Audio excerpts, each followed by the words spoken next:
Hello प्यारे बच्चों, स्वागत है मेरे YouTube चैनल पॉन एजुकेशनल में। आइए हम क्लास 10 का एक्सरसाइज 4.2 का क्वेश्चन नंबर 5 पढ़ते हैं। आइए देखते हैं। देखिए हम लोग क्वेश्चन 5 क्या बोल रहा है। बोल रहा है कि एक समकोण त्रिभुज की ऊंचाई इसके आधार से 7 सेंटीमीटर कम है। यदि कर्ण 13 सेंटीमीटर हो तो अन्य दो भुजाएं ज्ञात कीजिए। देखिए क्वेश्चन में क्या बोल रहा है। कह रहा है कि एक समकोण त्रिभुज है, मैंने बना लिया। कह रहा है कि इसका जो ऊंचाई है, इसकी ऊंचाई है इसके आधार से 7 सेंटीमीटर कम है, यानी कि और कर्ण दिया है 13 सेंटीमीटर। तो हमको दोनों भुजाएं बताना है, यानी कि आधार और ऊंचाई। समकोण त्रिभुज में देखिए ये मेरा आधार होता है, ये लंब होता है और ये कर्ण होता है। इसको कहीं कहीं ऊंचाई भी कहते हैं, जो इस क्वेश्चन में हम लोग को कहा है। और इस टाइप का क्वेश्चन हम लोग एक्सरसाइज 8.1 में पढ़ चुके हैं और बहुत ही बेहतरीन तरीके से पढ़ चुके हैं। जिसको यहाँ नहीं समझ में आता है वो जाके मेरे वीडियो में देख सकते हैं। एक्सरसाइज 8.1 में बहुत ही अच्छी तरह से मैंने समझाया है। ठीक है, तो ये क्वेश्चन क्या कहता है कि हमको कुछ पता नहीं है, सिर्फ बोला है कि जो भी ऊंचाई है आधार से क्या है 7 सेंटीमीटर कम है। तो अगर मान लीजिए मेरा ऊंचाई 10 सेंटीमीटर है, ऊंचाई सॉरी आधार अगर 10 सेंटीमीटर है तो ऊंचाई से क्या है, ऊंचाई क्या है 10 सेंटीमीटर, जो आधार है इससे क्या है 7 कम है। तो अगर मेरा आधार 10 है तो 10 से 7 कम है का मतलब कितना हो जाएगा, 3 हो जाएगा। तो वही क्या, तो हमको तो पता नहीं है कितना है, हम इसलिए एक्स माने। तो एक्स अगर आधार मानते हैं तो एक्स में से कितना माइनस कर देंगे हम लोग, 7 माइनस कर देंगे तो ऊंचाई हमारा आ जाएगा। ये तो मेरा एक्स के फॉर्मेट में होगा। इन्हीं दोनों का हमको वैल्यू बताना है कि मेरा कितना होगा, और कर्ण हमको पता है 13 दिया हुआ है। तो आइए इसको हम लोग सॉल्व करते हैं। देखिए सबसे पहले लिखेंगे माना माना समकोण त्रिभुज की आधार हमारा कितना हो जाएगा, आधार क्या है BC है, तो BC को हमने x मान लिया है कि ये मेरा x सेंटीमीटर है, x सेंटीमीटर हो गया। फिर तथा समकोण त्रिभुज की ऊंचाई जो है मेरा AB है। AB क्या है, x में से 7 माइनस कर देंगे तो इतना मेरा सेंटीमीटर हो गया। फिर क्या है, और हमको दिया है समकोण त्रिभुज का कर्ण। समकोण त्रिभुज का कर्ण क्या है मेरा AC है। AC हम लोग को दिया है 13 सेंटीमीटर। जो जो दिया है हम लोग लिख लिया। अब यहाँ लिखेंगे क्या, एक थ्योरम का यूज करेंगे, प्रमेय का यूज करेंगे, जो कि 8.1 में हम लोग बहुत उस तरह का क्वेश्चन उस प्रमेय पर किए हैं। लगभग सारा चैप्टर 8.1 उसी प्रमेय पर हुआ है हमारा। यहाँ लिखेंगे सबसे पहले हम लोग पाइथागोरस प्रमेय से। पाइथागोरस प्रमेय से क्या कहता है हमारा पाइथागोरस प्रमेय, ये कहता है कि आधार का स्क्वायर प्लस लंब का स्क्वायर, जो लंब हमारा क्या है इधर ऊंचाई है, तो यानी कह देंगे ऊंचाई, यानी कि ऊंचाई का स्क्वायर। आधार का स्क्वायर प्लस ऊंचाई का स्क्वायर इक्वल टू क्या हो जाएगा मेरा, कर्ण का स्क्वायर। ऐसे है, यानी कि आधार का स्क्वायर करने पर जितना आएगा और ऊंचाई का स्क्वायर करने पर जितना आएगा वो मेरा कर्ण के स्क्वायर के बराबर होता है। तो इसको हम लोग यहाँ से सॉल्व करते हैं। आधार क्या है मेरा, आधार देखिए हमको BC दिया है, BC का स्क्वायर, और ऊंचाई क्या है मेरा AB का स्क्वायर, और कर्ण मेरा क्या है AC का स्क्वायर। यहाँ से इसको जब आगे सॉल्व करेंगे तो BC की वैल्यू हमको दिया है x, तो x स्क्वायर, और AB का वैल्यू क्या है x माइनस 7 का होल स्क्वायर, और ये क्या है 13 का स्क्वायर। तो यहाँ से जब इसको आगे बढ़ाएंगे ये मेरा x स्क्वायर हो जाएगा। अब देखिए a माइनस बी का होल स्क्वायर हो गया। a माइनस बी का होल स्क्वायर क्या होता है मेरा, फॉर्मूला होता है a square plus B square minus 2ab। और 13 का स्क्वायर क्या होता है 169। ठीक है, अब यहां से क्या करेंगे, ये एक्स स्क्वायर और एक्स स्क्वायर कितना हो जाएगा मेरा 2x स्क्वायर, और ये 7 का स्क्वायर कितना हो जाएगा ये 49 हो जाएगा, और माइनस का कितना हो जाएगा ये 14x इक्वल टू 169 हो जाएगा हमारा।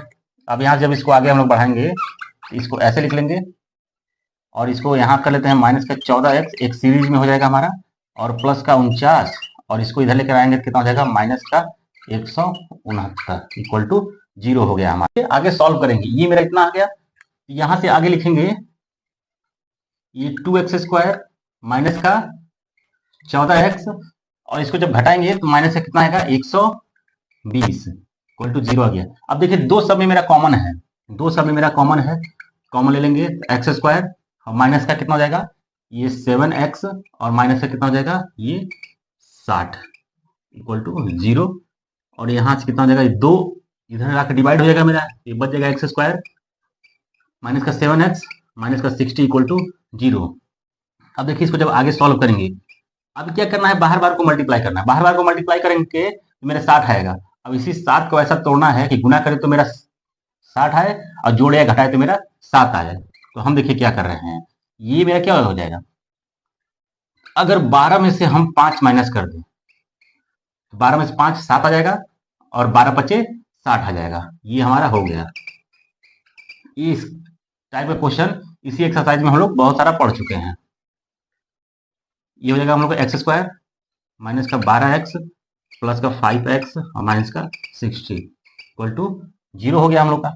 अब यहाँ से क्या हो जाएगा, ये कॉमन निकालना है, दोनों में से x है तो x कॉमन हो जाएगा मेरा, तो यहाँ बचेगा x माइनस 12 प्लस का 5 x माइनस ये 12 इक्वल टू 0 हो जाएगा।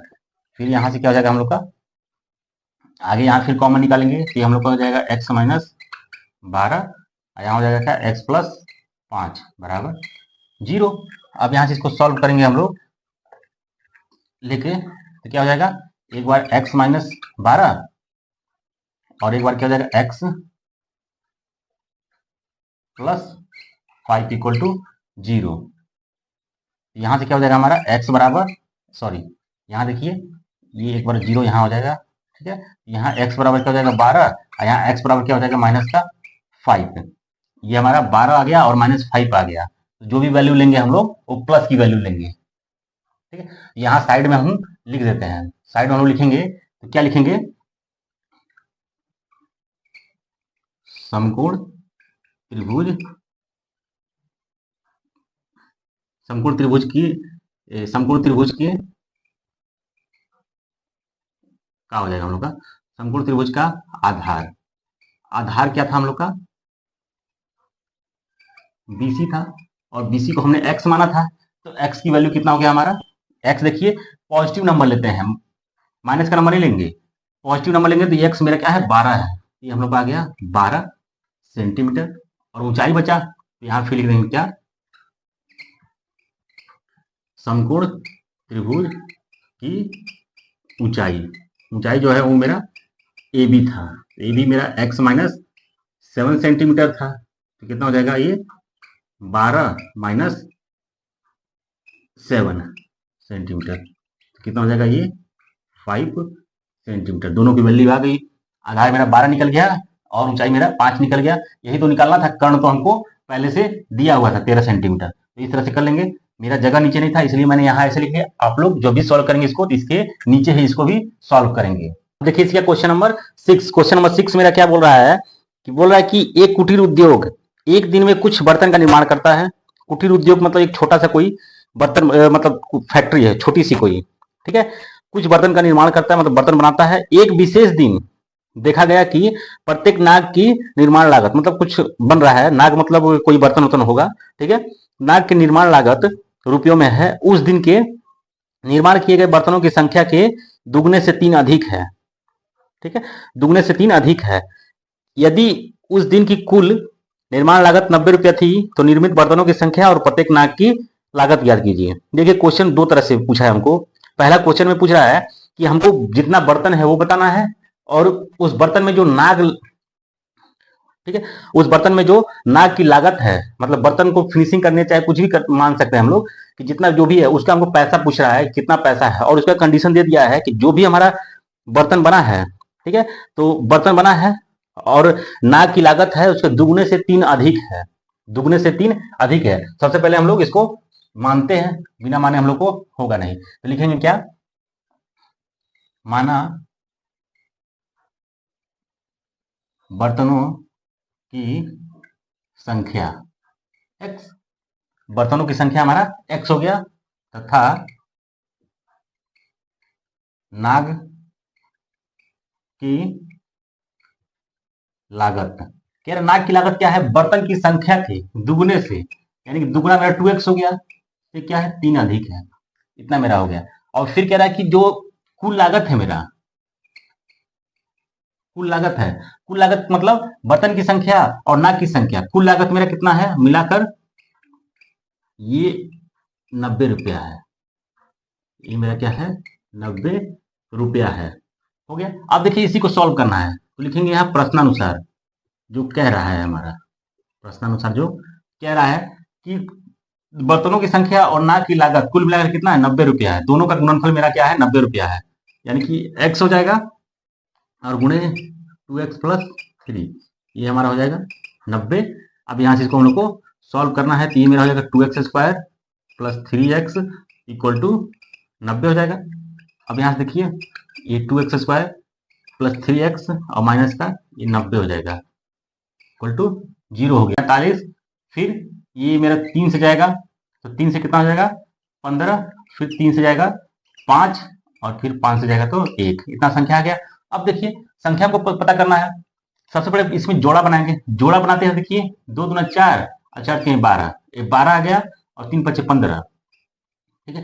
15 में से 12 घटाएंगे कितना जाएगा मेरा 3 आ जाएगा, 15 में से अगर 12 घटाएंगे 3 आ जाएगा, दोनों गुणा करेंगे तो 180 भी आ जाएगा, ये मेरा निकल गया, कितना निकला मेरा 12 और 15। ये जो काम करना है आप लोग को रफ में करना है चेक करने के लिए, और जो डायरेक्ट करना चाहते हो डायरेक्ट कर सकते हैं, तो बड़ी संख्या को डायरेक्ट हम लोग को पता ही नहीं होता है कितना फैक्टर आएगा। तो ये मेरा 2 हो गया 2x स्क्वायर, ये प्लस कितना हो गया, यहाँ करेंगे हम लोग 15 माइनस 12x माइनस का 90 इक्वल टू 0, ये हो जाएगा मेरा 2x स्क्वायर प्लस का ये 15x हो जाएगा और माइनस का क्या हो जाएगा ये 12x और माइनस का क्या हो जाएगा ये 90 इक्वल टू 0। अब यहाँ से इसको आगे जब हम लोग बढ़ाएंगे तो अब आया बात कॉमन लेने का, दोनों में से कॉमन क्या लेंगे, दोनों में से अगर कॉमन लेना है आप लोग चाहे तो इसको सीधा भी करके लिख सकते हैं, कॉमन लेना मेरा आसानी से हो जाएगा, नहीं करना है तो ऐसे कर लेंगे, यहाँ से कॉमन लेंगे, दोनों में हम क्या ले लेंगे x ले लेंगे, दोनों में से क्या लेंगे x लेंगे, x लेंगे तो यहाँ 2x हो जाएगा और यहाँ क्या हो जाएगा 15, यहाँ क्या हो जाएगा हम लोग का, दोनों में से कॉमन निकलेगा क्या हो जाएगा, ये 12 है और 90 है, तो हम लोग 3 कॉमन निकालते हैं 6 निकालते हैं, 6 कॉमन निकालेंगे तो 6 दूना 12 और प्लस का क्या हो जाएगा 15 इक्वल टू 90 हो गया हमारा, इतना हो गया। अब यहाँ से फिर क्या 2x प्लस 15 और 2x प्लस 15 आ गया, तो ये दोनों में से हमारा कॉमन निकल जाएगा 2x प्लस 15 और यहाँ से क्या हो जाएगा x माइनस का 6 बराबर 0। इसको सॉल्व करेंगे तो लिखेंगे क्या, एक ब्रैकेट में 2x प्लस 15 इक्वल टू 0 और दूसरा क्या करेंगे x माइनस 6 इक्वल टू 0 मेरा हो जाएगा। अब यहाँ से इसको आगे जब बढ़ाएंगे तो क्या हो जाएगा 2x इक्वल टू ये माइनस का 15, हाँ यहाँ x इक्वल टू क्या हो जाएगा मेरा 6 हो जाएगा। अब यहाँ से इसको थोड़ा सा एक लाइन और आगे हम बढ़ाएंगे, यहाँ x की वैल्यू निकालेंगे माइनस का 15/2, माइनस का 15/2 हो गया। तो देखिए दोनों से वैल्यू कौन सी लेंगे, ये पॉजिटिव वैल्यू लेंगे, पॉजिटिव वैल्यू लेंगे क्योंकि ये एक तो माइनस है और कभी पैसा मेरा माइनस में, चाहे बर्तन का संख्या जो भी होता है वो मेरा माइनस में नहीं होता, कोई भी चीज मेरा माइनस में नहीं होता, जो भी होता है प्लस में होता है। और दूसरा क्या है, ये बटा में है, तो जब भी डिवाइड करेंगे तो ये पॉइंट में ही आएगा, तो इसलिए मेरा रिजेक्ट हो गया, जो भी बचा मेरा x की वैल्यू x हो गया, सॉरी 6 हो गया। यहाँ लिख देंगे क्या, जो हम लोग निकाले थे ऊपर में लिखे थे, ये मेरा हो जाएगा क्या, बर्तन की संख्या बराबर क्या हो जाएगा x था, ये मेरा हो गया कुल 6 बर्तन था मेरा उस दिन बना हुआ था, और नाग की लागत, नाग की लागत कितना था, ये 2x प्लस 3 था, ये 2 इंटू 6 प्लस 3 कितना हो जाएगा, 2 छक्के 12 प्लस 3, ये कितना हो जाएगा मेरा 15। तो ये बर्तन की संख्या में इतना हो गया 6 हो गया, और लागत मेरा उस नाग की लागत